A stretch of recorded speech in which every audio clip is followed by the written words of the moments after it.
di dalam Al-Quran dan hadis Rasulullah SAW. Kalau seandainya kita ini mengambil ilmu yang berdasarkan Al-Quran dan Sunnah, maka kita akan mendapatkan jawabannya. Ini jawabannya terletak di dalam hadis Rasulullah SAW. Maka salah satu di antaranya, termasuk di antaranya istilah Ahlussunnah. Kalau kita merujuk pada perbendaharaan khasana, ini simpanan-simpanan Islam di dalam kitab-kitab hadis, kita akan menemukan jawabannya. Dalam Sahih Muslim di awal di muqaddimah, Imam Muslim meriwayatkan sebuah hadis atau beberapa hadis. Di antaranya dari sahabat atau dari tabi'in yang disebut Ibnu Sirin. Ibnu Sirin seorang tabi'in murid Ibnu Abu Hurairah. Ibnu Sirin termasuk salah satu murid Abu Hurairah. Dan Abu Hurairah termasuk sahabat yang paling banyak meriwayatkan hadis Rasulullah SAW. Ibnu Sirin menyebutkan di dalam awal muqaddimah Imam Muslim salah satu riwayat tentang pentingnya sanad. Tentang pentingnya sanad. Beliau meriwayatkan bahwa Ibnu Sirin mengatakan kan dahulu, maksudnya para sahabat, mereka, kata Ibnu Sirin, dahulu mereka la yas'aluna 'anil isnad. Mereka tidak pernah bertanya tentang sanad. Zaman dulu nggak ada yang namanya sanad. Kayak seperti di dalam Sahih Muslim, Sahih Bukhari, Sunan Nasa'i, Ibnu Majah, Abu Dawud, atau Jami' Tirmidzi, tidak pernah ada namanya sanad. Kalau mereka mau menyampaikan hadis, langsung mengatakan Rasulullah bersabda. Rasulullah bersabda. Tidak pakai harus pakai hadatsana, akhbarana, sami'tu dan sebagainya. Belum ada waktu itu. Nah ini berarti ini para sahabat sebelum atau dahulu, jadi dulu sebelum zamannya Ibnu Sirin, kanu la yas'aluna. Tidak pernah menanyakan sanad. Mana sanadnya hadisnya? Tidak pernah. La yas'aluna. Falamma, jadi baru falamma ketika waqa'atil fitnah, ketika terjadi fitnah, kekacauan di antara kaum muslimin, qalu, mereka para sahabat baru menanyakan, baru berkata, semula dari jalan. Kalau ada yang mengatakan Rasulullah bersabda, maka para sahabat baru kemudian bertanya, sebutkan rijalakum, sebutkan dari mana kamu mendengar hadis ini, siapa yang menyampaikan kepadamu, siapakah yang menyampaikan kepadamu.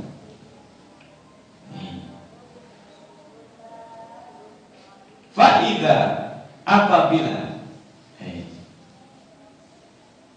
nazaru wa tara'u ahla sunnah, kalau mereka melihat, mendengar, artinya ketika yang disebut namanya fulan, kalau dia adalah ahlu sunnah, qabilu haditha, mereka terima hadisnya.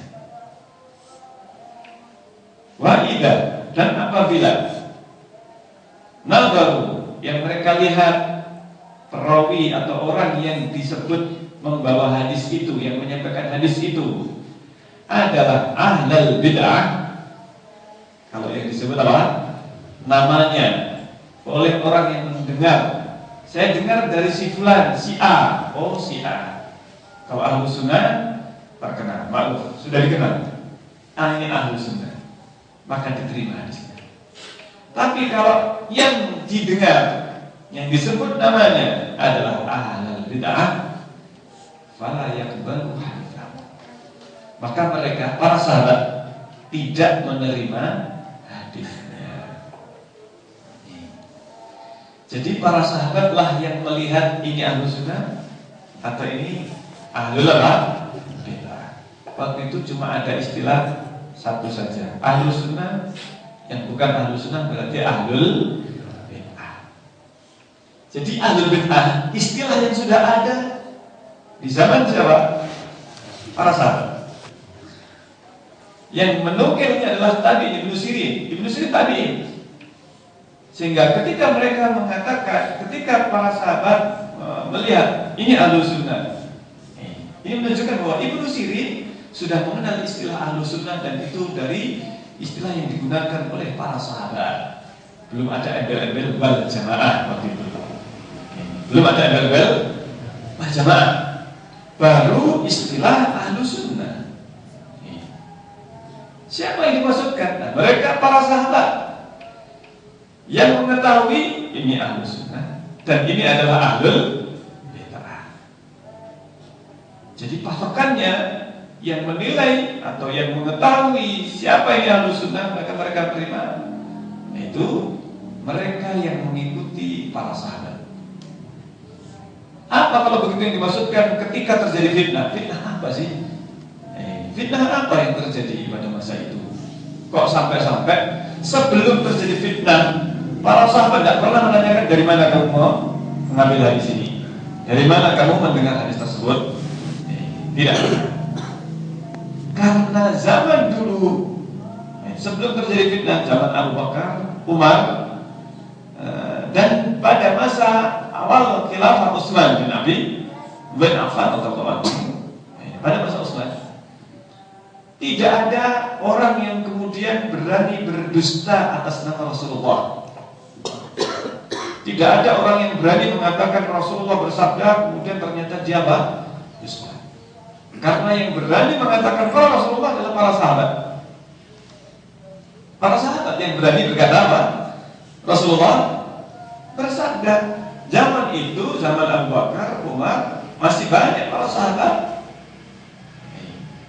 yang mendengar dari Rasulullah adalah para sahabat. Karena mereka lah para sahabat yang mendengar langsung dari Rasulullah. Dan para sahabat sudah terbiasa kalau mereka itu sesama para sahabat saling menukil dari Rasulullah. Ibnu Abbas mendengar Abu Bakar dari Rasulullah, maka Ibnu Abbas tidak ragu untuk mengatakan Rasulullah bersabda, meskipun Ibnu Abbas mengambilnya dari Abu Bakar. Demikian juga sebaliknya Abu Bakar dan para sahabat yang lainnya. Nah, pada saat terjadi fitnah, terjadi perselisihan, disebutkan terjadi fitnah di sini ada perselisihan pendapat tentang apa itu fitnah itu. Padahal sebelumnya mereka biasa. Rasulullah bersabda, kamu mendengarnya ya. Para sahabat yang dikenal oleh mereka. Nah, pada masa setelah zaman sahabat, yang meriwayatkan hadis atau menyampaikan hadis bukan lagi para sahabat. Itu pada masa setelah Umar bin Khattab, Utsman, maka mulai bermunculan yang menyampaikan Rasulullah bersabda bukan hanya sahabat, tetapi adalah apa? Generasi yang datang setelah mereka, selain mereka para sahabat, tabi'in dan seterusnya. Nah, ketika pada masa tabi'in, masa para sahabat itu masih ada. Di antara mereka masih apa? Masih ada sahabat, dan di masa itu para tabi'in itu. Tabi'in belum ada, karena masih ada sahabat. Kalau masih ada sahabat, belum ada apa? Tabi'in, karena mereka yang bertemu dengan sahabat.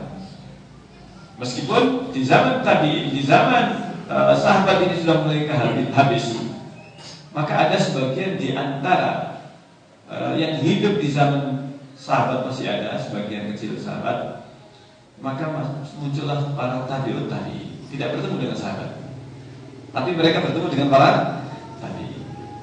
Meskipun satu zaman tidak bertemu dengan sahabat. Nah, para sahabat bertanya, ketika terjadi banyak kemunculan pemahaman-pemahaman yang menyimpang. Pada masa itu bermunculan yang ngaku jadi nabi, yang ngaku jadi nabi. Kemudian di dalam Sahih Muslim juga disebutkan tentang awal pertama kali munculnya kelompok Qadariyah. Munculnya pertama kelompok Qadariyah, kelompok yang juga sebagian di antaranya menyatakan bahwasanya mereka yang mengingkari takdir. Munculnya itu sudah ada di zaman sahabat. Ibnu Umar di antaranya. Di dalam Sahih Muslim disebutkan di awal Kitabul Iman, di awal kitab Al-Iman. Al-Iman, kitab Al-Iman adalah kitab pertama dalam Sahih Muslim. Kitab pertama dalam Sahih Muslim. Nah, di dalam kitab Al-Iman disebutkan tentang munculnya kelompok Qadariyah pertama kali, yang dikenal waktu itu Ma'bad al-Juhani, dan juga sebelumnya pada masa itu di Irak. Di Irak terdapat seorang yang kemudian muncul kelompok Ma'bad al-Juhani dan yang kelompok Qadariyah yang lain. Di masa itu mereka mengingkari takdir. Lalu di antara tabi'in mereka datang kepada Ibnu Umar, datang kepada para sahabat, pengennya menemui siapa sahabat yang bisa ditemui. Ternyata mereka mendapatkan Ibnu Umar. Ibnu Umar kemudian didatangi tabi'in ini dan bertanya, di negeri kami, yaitu di Irak. Ibnu Umar ada di Madinah. Di negeri kami di Irak ada sebagian orang yang mengatakan bahwasanya al-amru unf, Allah qadar, tidak ada takdir itu. Tidak ada apa? Takdir. Perkaranya adalah apa? Baru, tidak ada takdir. Tidak ada yang namanya takdir. Mengingkari apa? Takdir. Tidak ada yang namanya takdir. Maka ketika Ibnu Umar mendengar perkataan tersebut, fa'akhbirhum, kalau begitu sampaikan kepada mereka. Orang-orang atau kelompok yang mengatakan tidak ada apa? Takdir, bahwa inni bara'un minhum wa annahum minni bura'a, bahwa saya berlepas diri dari mereka dan mereka berlepas diri dari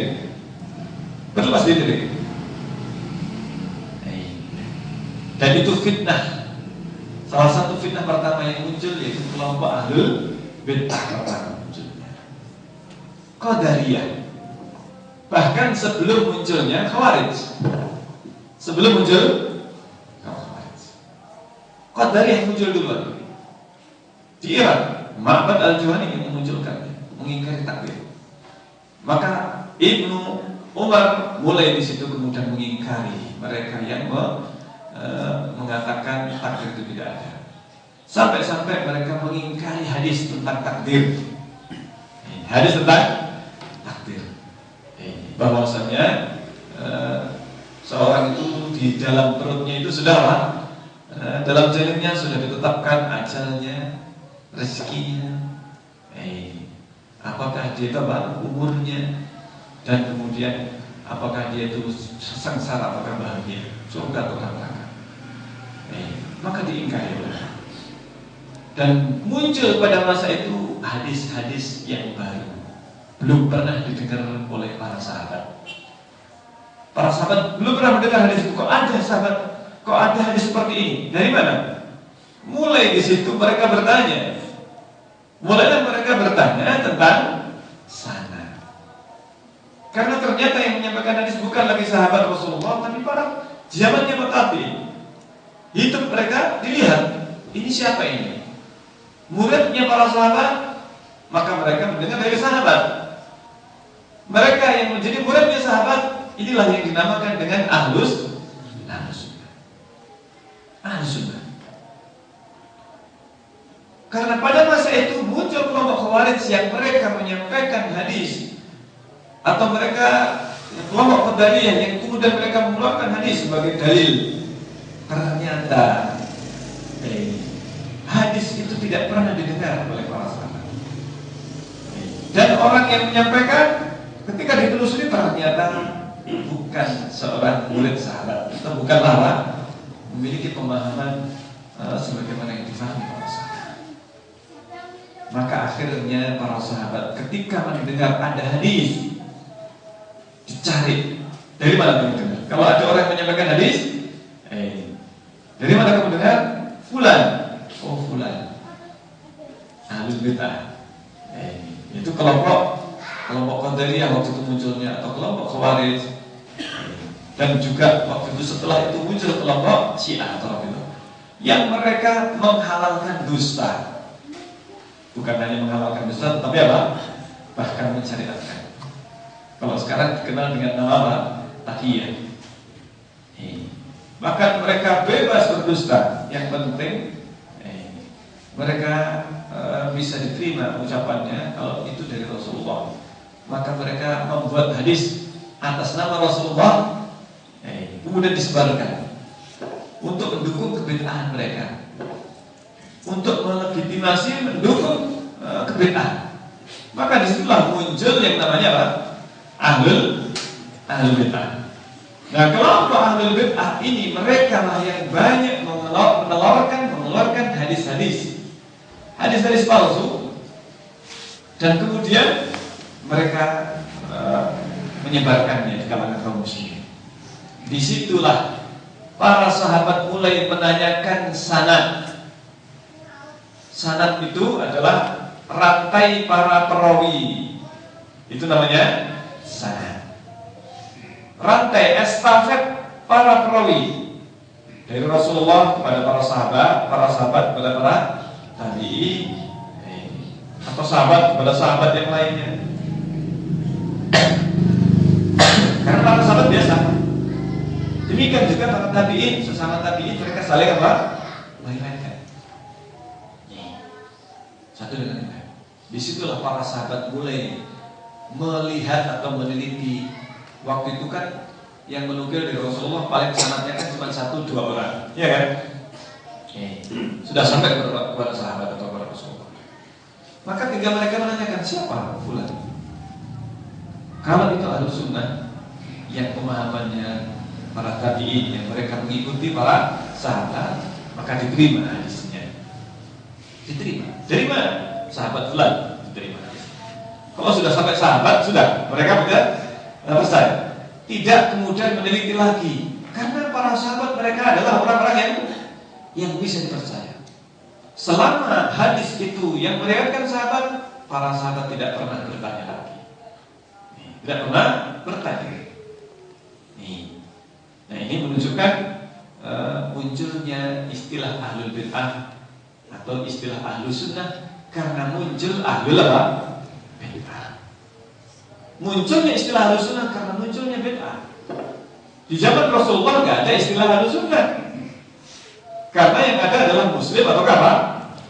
Kafir, musyrik atau munafik. Munafik nggak diketahui, kecuali oleh Rasulullah SAW yang dapat wahyu. Para sahabat pun hanyalah apa? Hanyalah melihat tanda-tandanya.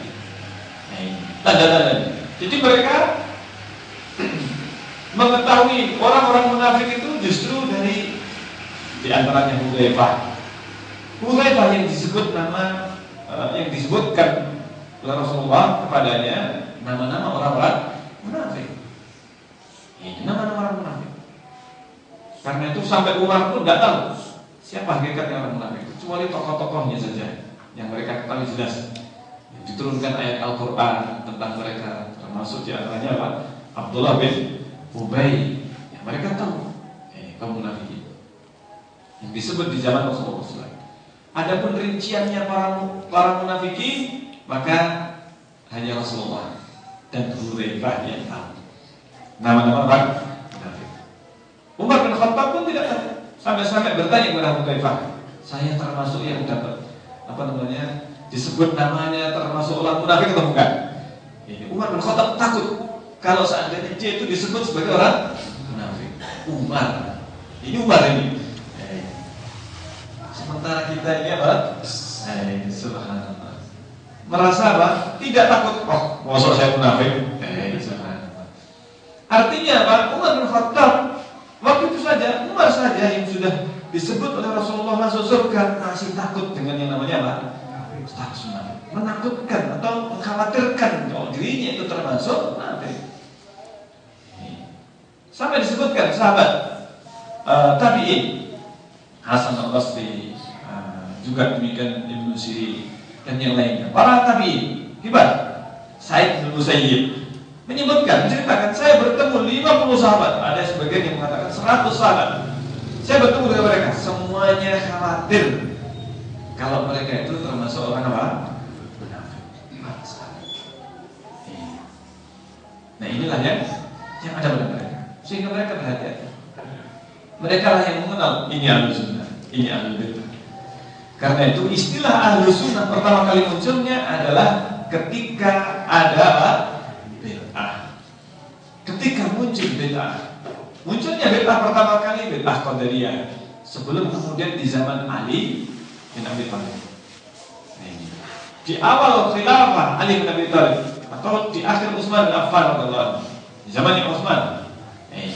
Khalifah Utsman munculnya kaum Qadariyah. Setelah itu di masa Utsman bin Affan yang memberontak kelompok Khawarij.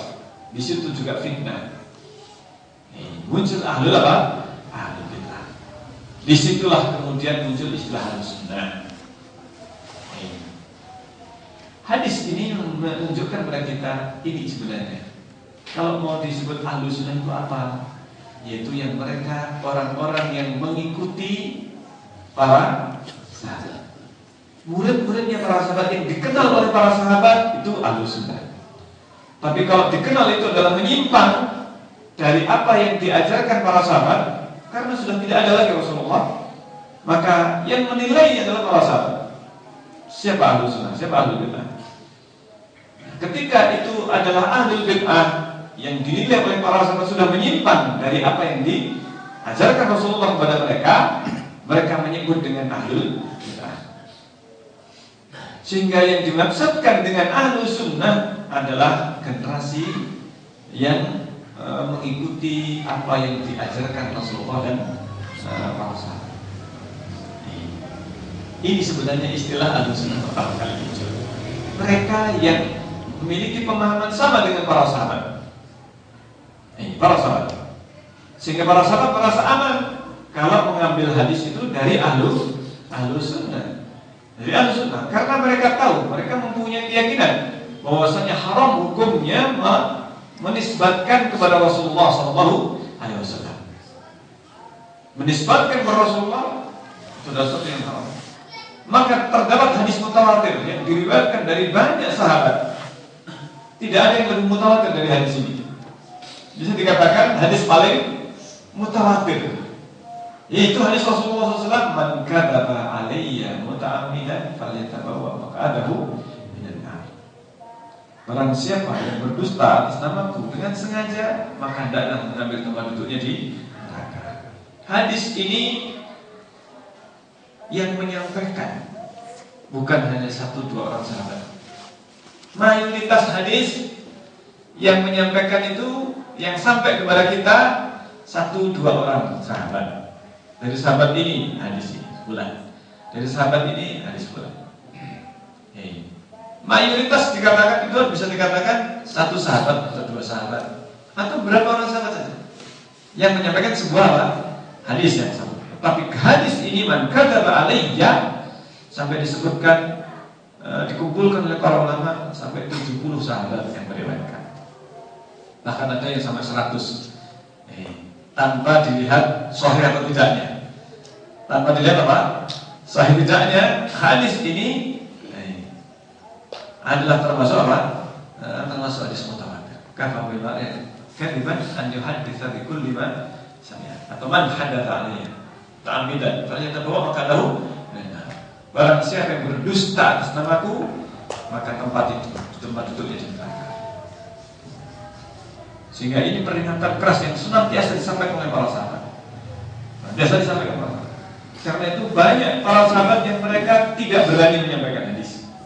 Kalau sudah ada 1 sahabat yang menyampaikan 1 hadis tersebut, maka sahabat yang lain sudah mencukupkan hadis itu. Subhanallah. Kehati-hatian para sahabat. Sakit hati. Nah, disinilah kemudian terjadi perkembangan istilah dan juga perkembangan sanad sampai akhirnya dicatat oleh para ulama, para tabi'in. Mereka meneliti perawi, dikumpulkan waktu itu perawi, hafal mereka siapa saja perawi hadis. Kemudian setelah itu zaman berkembang, semakin banyak yang meriwayatkan hadis, maka kemudian mulai dicatat ilmu apa? Ilmu hadis. Termasuk para perawi si fulan bagaimana? Waktu itu dikenal. Setelah itu mulai banyak para perawi, maka mulai dicatat. Perawi ini adalah demikian keadaannya. Perawi ini pendusta. Perawi ini kalau ada namanya perawi ini cuma di dalam sanad hadis, maka dia adalah demikian diteliti.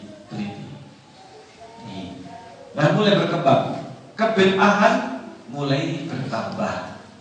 Semakin banyak bertambah.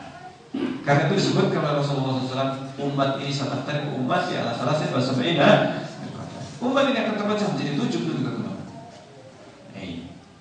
72 di neraka dan yang satu di surga. Wahia al-jamaah. Ini al-jamaah. Kita masuk kepada istilah yang kedua, yaitu apa? Al-jamaah. Mulai banyak berkembang bid'ah. Banyak berkembang berbagai pemahaman yang menyimpang dari apa yang sudah diajarkan para sahabat. Muncul Syiah, muncul lagi kaum Jabariyah, menentang kaum Qadariyah. Munculnya Qadariyah dulu. Jabariyah adalah apa? Reaksi dari kelompok Qadariyah, akhirnya menetapkan takdir itu ada. Kebablasan. Ketika membantah kelompok apa?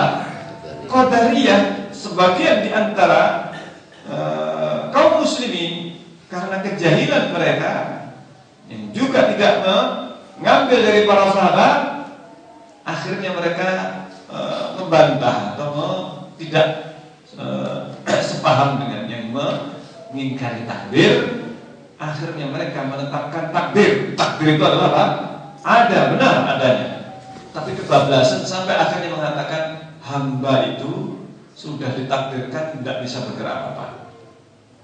Manusia itu seperti wayang. Masuk surga ya sudah masuk surga. Masuk neraka berarti amalannya adalah apa? Amalan ahlul nar. Pokoknya orang itu bakalan apa?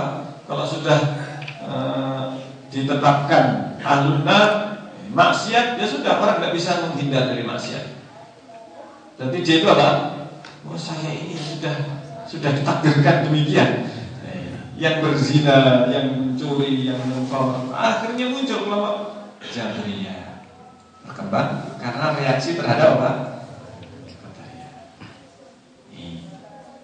Kelompok, ketika itu kelompok muncul Syiah. Muncul Syiah setelah kaum Khawarij. Kaum Khawarij ini mengkafirkan Ali. Muncul kelompok yang membela Ali. Kebablasan. Awalnya kelompok Syiah itu kelompok yang sebenarnya berada di pihak Ali bin Abi Thalib ketika melawan kaum Khawarij. Dan ketika melawan Muawiyah bin Abi Sufyan, Bani Umayyah. Dan di situ muncul kemudian kelompok yang membela Ali. Kelompok Khawarij mengkafirkan Ali dan Muawiyah, dua-duanya dikafirkan. Muncul kelompok yang membela Ali, yang akhirnya balik menyerang, mengkultuskan Ali sampai menuhankan Ali. Kelompok Sabaiyah, Abdullah bin Sabah, dinisbatkan pada Sabah, Abdullah bin Sabaiyah, yang mengkultuskan Ali sampai menuhankannya. Lebih banyak lagi hadis yang muncul karena munculnya di Irak. Irak itu sumber penyakit, sumber bid'ah. Bid'ah Qadariyah di Irak. Bid'ah Khawarij juga di Irak. Jabriyah yang melawan Qadariyah juga di Irak. Kelompok Jabriyah. Muncul kelompok-kelompok yang kemudian Syiah dibantah lagi atau pada masa itu muncul kelompok yang bermacam-macam. Ahlul bid'ah semuanya. Nah, disinilah kemudian semakin berkembang. Sebagaimana sabda Rasulullah, umat ini akan terpecah menjadi 73. semuanya di neraka kecuali satu. Al-jamaah. Itu al-jamaah. Siapa al-jamaah? Disebutkan riwayat ini dengan beberapa lafaz. Di antaranya disebutkan al-jamaah. Ini yang disebutkan dalam hadis. Tetapi karena memang hadis itu berkembang waktu itu sampai-sampai lafaz-lafaz yang bukan berasal dari Rasulullah itu pun berkembang. Ada sebuah hadis yang dipelesetkan. Semuanya di neraka kecuali satu. Wahia ahlu sunnah wal jamaah. Semuanya di neraka kecuali satu, yaitu ahlu sunnah wal jamaah. Ini yang sering dinukil atau sering disampaikan oleh para dai, terutama para dai yang mengaku saya, kelompok kami adalah ahlu sunnah wal jamaah. Hadis ini sering disampaikan. Ketika ditanya di mana riwayatnya, tidak tahu. Pokoknya demikian, kitab kuning dari kiainya, dari ininya. Pokoknya hadis ini dihafal. Ini ahlu sunnah wal jamaah. Rasulullah yang bersabda. Maka ini pentingnya kita mempelajari atau mengetahui yang namanya ilmu hadis. Ilmu hadis. Awal hadisnya betul yang disampaikan. Awalnya apa? Umatku akan terpecah menjadi 73 golongan dan seterusnya. Sampai kemudian yang lafaz yang terakhir ini kemudian ditambahi dengan kata-kata apa? Ahlu sunnah wal jamaah. Dicari di kitab hadis yang pakai sanad tidak ada. Tidak ditemukan dengan lafaz apa? Ahlu sunnah wal jamaah. Memang ada di kitab-kitab kuning, tapi bukan kitab apa? Hadis yang bersanad. Kalau saya Bukhari, saya Muslim kan bersanad ya kan? Hadis-hadis yang bersanad ini akan lebih apa? Lebih bisa diteliti. Karena para sahabat sejak dulu ketika muncul fitnah mereka meneliti siapa perawinya, siapa perawinya. Akhirnya berkembang ilmu hadis.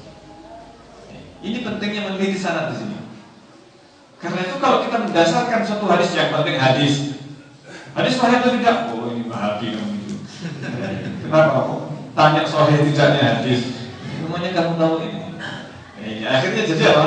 Orang takut menanyakan hadis, ada hadis apa dalilnya? Karena ketika ditanya dalilnya apa, sudah marah duluan. Kamu Wahabi, kamu tanya dalil. Kamu adalah apa? Dan seterusnya.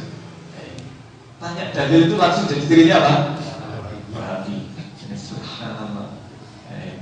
Atau misalkan bicara hadis doib, hadis ini, hadis mau untuk palsu, wah Wahabi sudah. Akhirnya orang takut. Pokoknya jangan tanya, pokoknya terima saja. Taklid nih. Muncul kemudian apa? Mereka semakin banyak para dai yang dengan leluasa menyampaikan hadis, pokoknya hadis dengan apa? Dengan doktrin pokoknya jangan tanya dalil. Kalau sudah disampaikan dalil berarti itu adalah apa? Harus diterima. Maka dikatakan bahwasanya istilah atau kata ahlu sunnah wal jamaah dalam hadis tidak ada. Tetapi istilah ahlu sunnah wal jamaah itu adalah para ulama yang kemudian para ulama ketika melihat beberapa hadis, di antaranya hadis apa? Ahlu sunnah yang tadi dari Ibnu Sirin yang diriwayatkan dalam Sahih Muslim, dan hadis yang saya sebutkan tadi hadis al-jamaah. Semuanya di neraka kecuali satu, 73 golongan. Semuanya di neraka kecuali apa? Satu, yaitu al-jamaah. Para ulama akhirnya menggabungkan istilah yang ada dalam dua hadis ini menjadi satu. Karena pada hakikatnya ahlu sunnah dalam hadis yang dimaksudkan di dalam Ibnu Sirin tadi sama dengan hadis yang maknanya al-jamaah. Ahlu sunnah adalah apa juga apa? Al-jamaah. Karena itu kemudian digabungkan. Dan kemudian istilah ahlu sunnah wal jamaah populer di masa Imam Ahmad bin Hanbal. Ahlu sunnah wal jamaah. Ahlu sunnah dengan hadis yang tadi, dan al-jamaah dengan hadis yang apa? Kedua. Istilah ini kita harus mengetahui asal usul istilah apa? Ahlu sunnah wal jamaah. Nah kemudian akhirnya Dari mana diambilnya al-jamaah? Kalau begitu al-jamaah itu apa? Nah, riwayat hadis ini tadi terdapat beberapa lafaz. Di antaranya lafaznya adalah di samping al-jamaah ada yang menyebutkan Rasulullah SAW bersabda as-sawabah hiya-sawadul a'zam, yaitu kelompok mayoritas as-sawadul a'zam. Mayoritas apa di sini? Maksudnya adalah mayoritas di mana para sahabat waktu itu adalah apa? Mereka memahami agama ini, dan kelompok ahlul bid'ah waktu itu adalah kelompok kecil, minoritas. Kelompok kecil, minoritas. Munculnya bid'ah-bid'ah ini awalnya adalah apa? Minoritas. Mereka kecil-kecil. Maka yang dimaksudkan as-sawadul a'zam adalah apa? Generasi para sahabat ini. Mereka masih banyak pemahaman kaum muslimin di atas ajaran para sahabat. Dari mana kok bisa menyimpulkan bahwasanya yang dimaksudkan as-sawadul a'zam, generasi terbanyak atau mayoritas itu adalah generasi para sahabat atau yang memahami sebagaimana pemahaman sahabat? Karena hadis itu juga diriwayatkan dengan lafaz yang lain, yaitu apa? Semuanya di neraka kecuali satu bahaya, yaitu apa?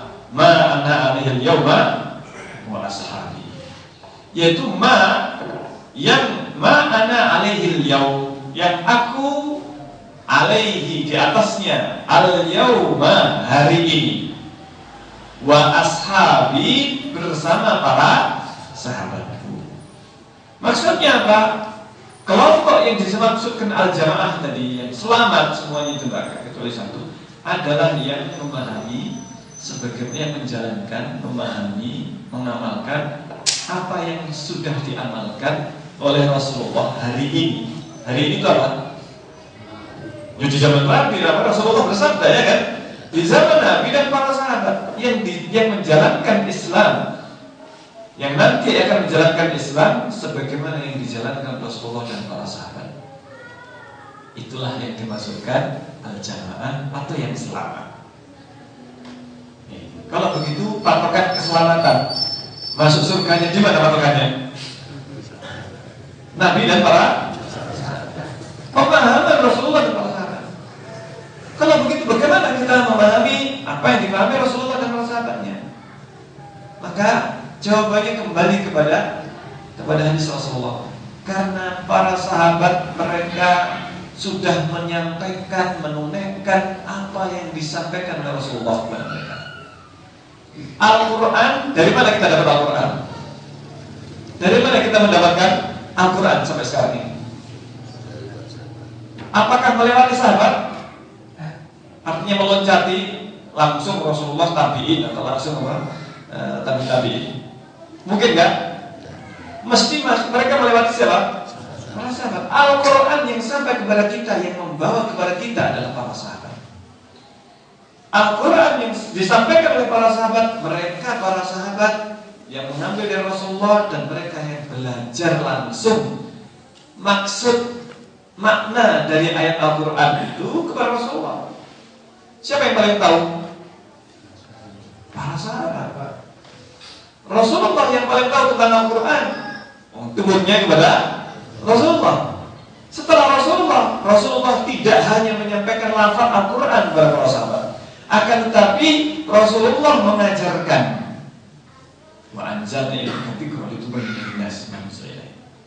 Kami turunkan adzikra Al-Quran kepada manusia, kepada litubayyina lin-nas, agar supaya engkau jelaskan. Jadi Al-Quran itu bukan hanya turun berupa 30 juz atau ayat itu nyawa. Terserah mau dipahami. Rasulullah tidak sekedar menyampaikan demikian lafaznya, tetapi Rasulullah juga diperintahkan itu bayinan nas manusia ini, agar kamu jelaskan apa yang diturunkan kepada mereka. Itu bayinan, engkau jelaskan. Di sini lafaznya satu tuh, bukan itu Rasulullah. Engkau jelaskan. Maka Rasulullah menjelaskan kepada para sahabat. Hingga para sahabat mengatakan, tidaklah kami mempelajari Al-Quran melebihi 10 ayat hingga kami memahaminya, lalu kami menghafalnya. mengamalkannya. Lalu kemudian mereka kulaan lagi, belajar lagi kepada apa? Rasulullah. Kulaannya sedikit-sedikit, mereka 10 ayat, 10 ayat. Para sahabat ini kepada Rasulullah. Jadi mereka bukan hanya lafadznya saja. Ibnu Mas'ud 3 kali sampai menyebutkan. Ibnu Mas'ud sampai khatam 3 kali. Ibnu Mas'ud ini.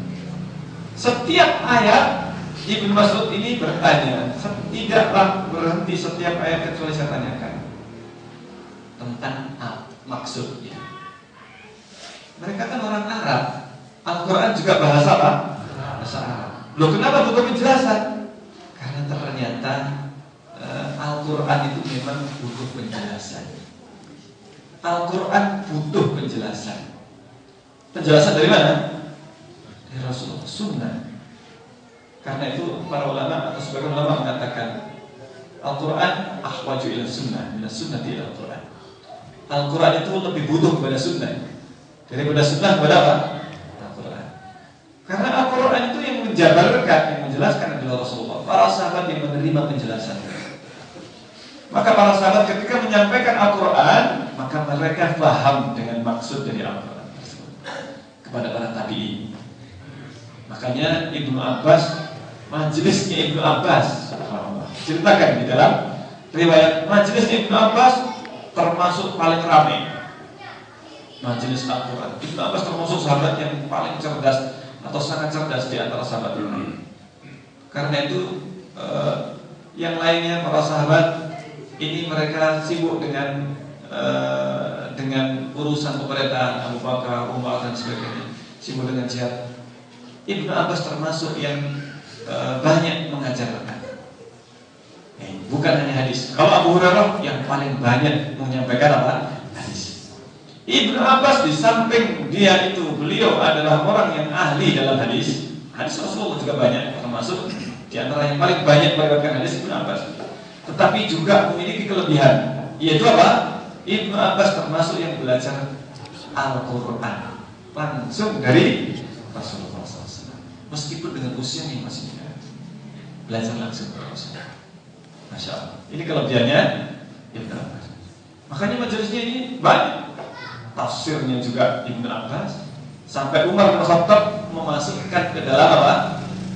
Majelis surah, majelis penasihat Umar bersama beberapa sahabat, khususnya yang terkait dengan ayat Al-Quran, tafsir Ibnu Mas'ud, Ibnu Abbas, ini termasuk sahabat yang banyak ditanya oleh Umar bin Khattab. Maka disitulah patokan Ahlussunnah wal Jamaah, siapa saja yang mereka mengikuti para sahabat. Itulah yang dimaksudkan dengan Ahlussunnah. Adapun istilah yang banyak sekarang berkembang, Ahlussunnah itu akidahnya Asy'ariyah. Asy'ariyah itu sejak kapan? Lahirnya kapan? Asy'ariyah itu adalah setelah Imam Madzhab yang 4 ini sudah apa? Berakhir. Jadi Abul Hasan Al-Asy'ari hidupnya itu jauh setelah Imam Ahmad bin Hanbal. Setelah Imam Ahmad bin Hanbal. Jadi Imam Ahmad bin Hanbal ini yang disebut di dalam kitabnya Abul Hasan Al-Asy'ari, saya yang terakhir kali hayat dalam hidupnya Abul Hasan Al-Asy'ari. Setelah terkenal dengan madhabnya Asy'ariyah, beliau rujuk. Jadi 2 tahapan. Jadi fasenya itu Imam Abul Hasan Al-Asy'ari dari mulai zamannya Mu'tazilah, bapaknya adalah apa? Tokoh Mu'tazilah, sampai kemudian bukan bapaknya tapi suami ibunya. Karena ibunya dinikahi oleh apa? Oleh tokoh Mu'tazilah, akhirnya jadi Mu'tazilah. Selama sampai kemudian pada saat itu Abul Hasan melepaskan madhab Mu'tazilah. Disitulah fase Asy'ariyah. Terkenal Abul Hasan Asy'ari. Tapi di masa itu kemudian di hampir terakhir hayatnya Abul Hasan Asy'ari menyatakan, saya mengikuti akidah Imam Ahmad bin Hanbal. Saya berada di atas akidahnya Ahmad bin Hanbal. Itulah akidah Ahlussunnah wal Jamaah yang disebutkan oleh Abdul Hasan al-Asy'ari. Dan mereka yang tidak paham dengan fase perkembangan Abdul Hasan al-Asy'ari akhirnya mengatakan ini mazhab Asy'ari adalah mazhab Ahlussunnah wal Jamaah, yaitu pertengahan ini tadi, belum yang terakhir. Nah seharusnya kalau seandainya mengikuti Abdul Hasan al-Asy'ari yang menyatakan Ahlussunnah wal Jamaah, tetapi menyatakan bahwasanya beliau mengikuti Imam Ahmad bin Hanbal yang lebih duluan. Jadi akidah Ahlussunnah wal Jamaah ini sudah ada. Sehingga pada hakikatnya yang dinamakan Ahlussunnah wal Jamaah pertama kali siapa?